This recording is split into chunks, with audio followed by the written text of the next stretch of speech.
In this video, we will be talking about setting up your clinic location and the essentials you'll need in each of your rooms. So the agenda for this is we're going to go over your IV and treatment area essentials, as well as your exam and consult rooms, and then the front desk and lobby setup, and then lastly, some core clinic essentials that you'll need in general. So share the course. Let's help more NPs and RNs build freedom through ownership. Also, if they use your link, you will get a 40% commission for anything that they purchase with us in the future.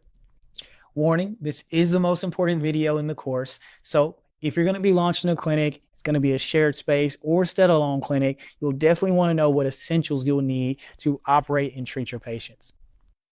Pro tip, watch the video in 1.75x speed, as this will help you get through the course faster. Overview. So your location is secured and now it needs to function as a clinic. The focus is safety, flow, and patient experience.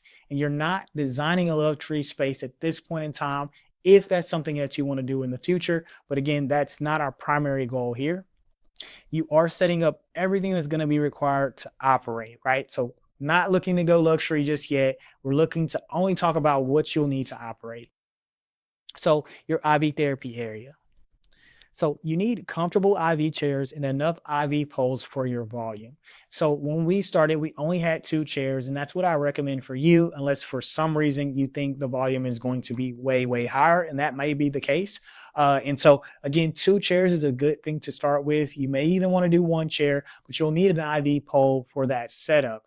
So in that case, we had 2 IV poles. You can have 1, as they typically have anywhere from 2 to 4 hooks on them.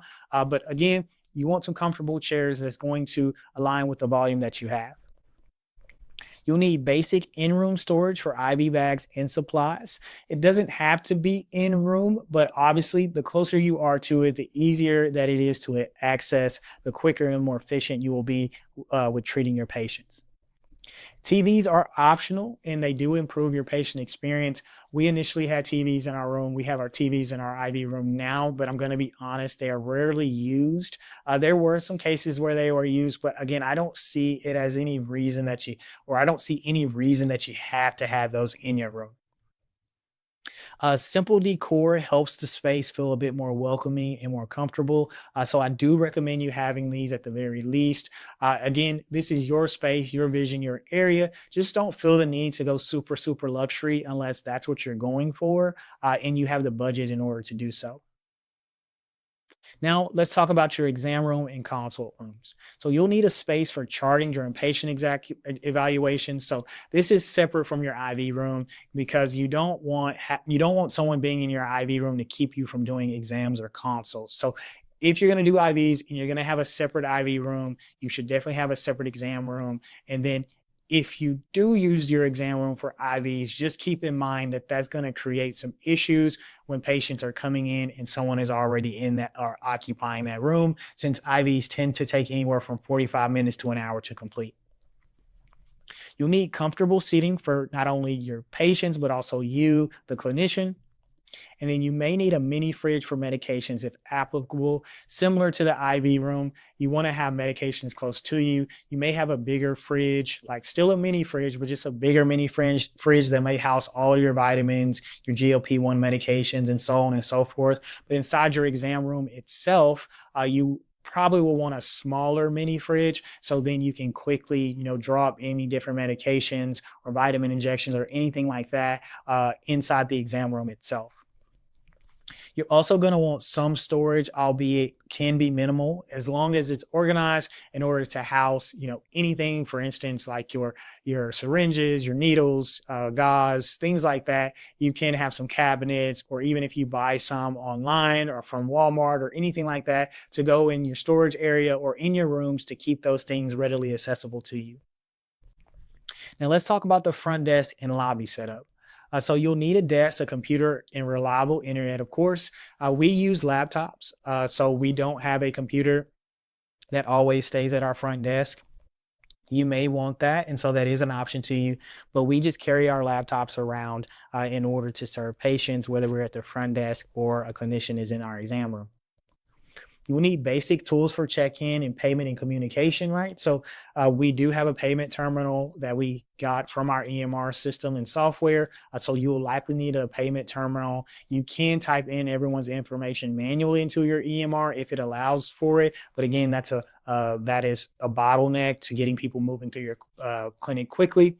And again, as far as communication goes, you will likely want something where you can communicate with your patients, whether that's via a digital message or via phone. We do have a cell phone. You can run a landline into the clinic. It's completely up to you and your preference. We use the cell phone just because when we are away from the clinic, especially when we were growing and every call counted, we would answer the phone no matter if we were in business hours or outside of business hours, just so we can build up our patient base. Seating should be comfortable and easy to clean. Now, don't get me wrong. I'm not telling you to go out there and pay a lot for seating in your lobby. Just be cognizant of comfortability. Now, granted, for most of our services, people are not going to be sitting in the lobby for very long.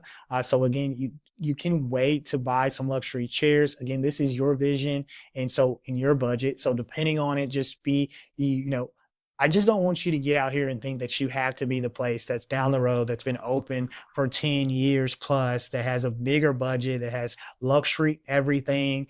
You don't have to be that to feel like you don't have to do that in order to feel like that's the only way you're going to get patients. Patients do not care that much about the seating. Again, they're not going to be sitting long in most cases unless they're getting an IV drip. And so you can go on things like Wayfair, you can go into Walmart, Target, all these different places to find seating and decor and all those things and not have to spend a ton of money around it and still get some good quality stuff that's going to look good.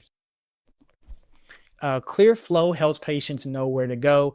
So when you're thinking about your clinic, again, I don't want to make this too complicated. Of course, keep flow in mind. The easier you set up your front desk in your lobby area, the easier patients will understand what they need to do throughout the visit, the more efficient it will be. And so, of course, make it make sense, but don't overcomplicate it. There's no reason to. But again, I like to call these things out just to get your mind thinking about your space that you have and how you want to set it up.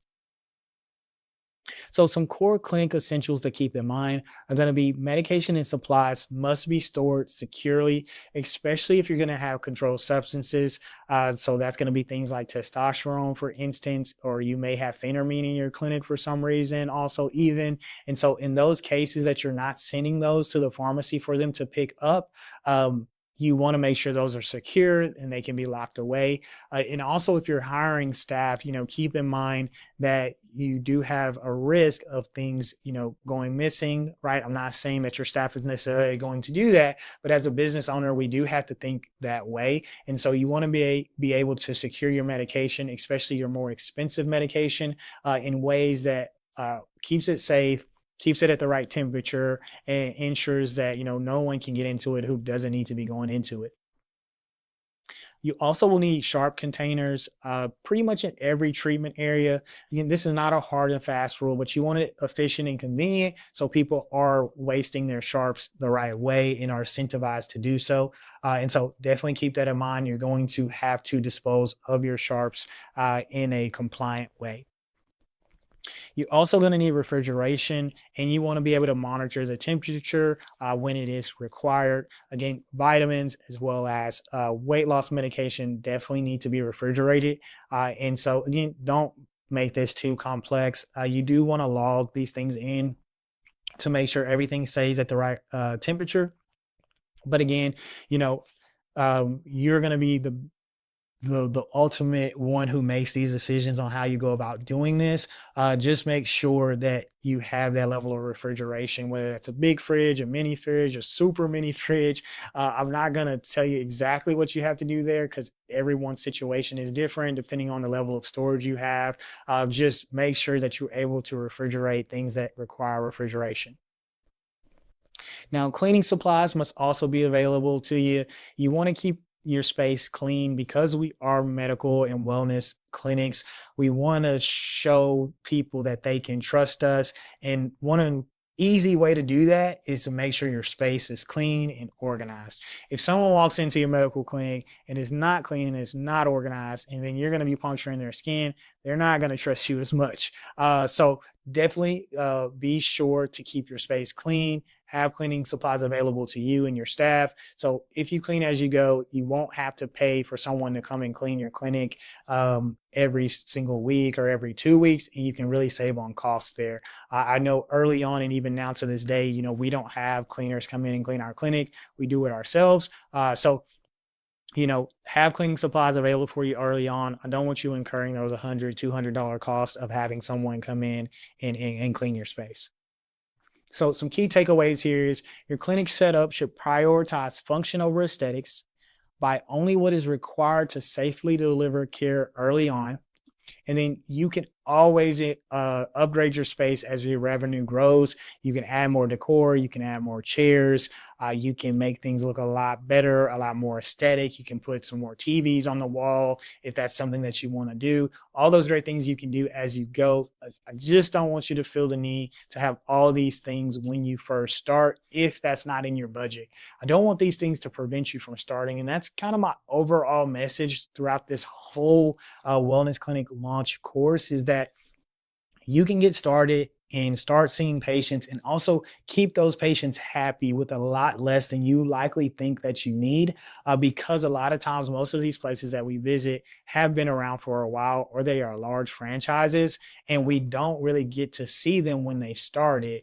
And most of the time, I've been hard pressed to find someone that I know has started a wellness clinic where they didn't start very, very lean, as we've been talking through this whole course, in order to get open. And then as they went, they added and added and added, and now they look like the premier luxury place that they look like today.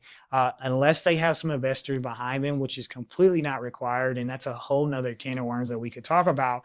Is you're not gonna get set up like in our area, Thrive Drip Spa has been around for ages and they have really nice locations. It's just not practical to do that, and that shouldn't stop you from getting started on your dream and moving in that direction where you can come out of your full-time job, whether you're a bedside or an outpatient setting, and own and operate your own clinic. And so that's the message here. I've said it many, many times, and I don't want that to discourage you or discourage your vision. I just want you to know that you can start today. So lastly here, with your space ready, you are prepared to launch. So if you enjoyed the course, please let me know. I'm always looking for ways to improve. If you need some help to move faster and avoid costly mistakes, if you want our full list of the supplies you need, the essentials you'll need to operate and start your clinic, definitely book a call with us. We can talk about how we can help you in that way. We help you with entity setup, compliance, medical director matching, legal and clinical documents, EMRs, marketing, and so much more. Our calls are no pressure calls. So once we get on that call with you, we just want to walk through where you are now, where you're going, and we'll tell you how we can help. And in any case that we can't, we'll at least give you some few practical steps that you can take to be launching and scaling your clinic a bit quicker. So schedule a one-on-one call with us. I would love to speak to you. And if not, that's okay too. I'll see you in the next video.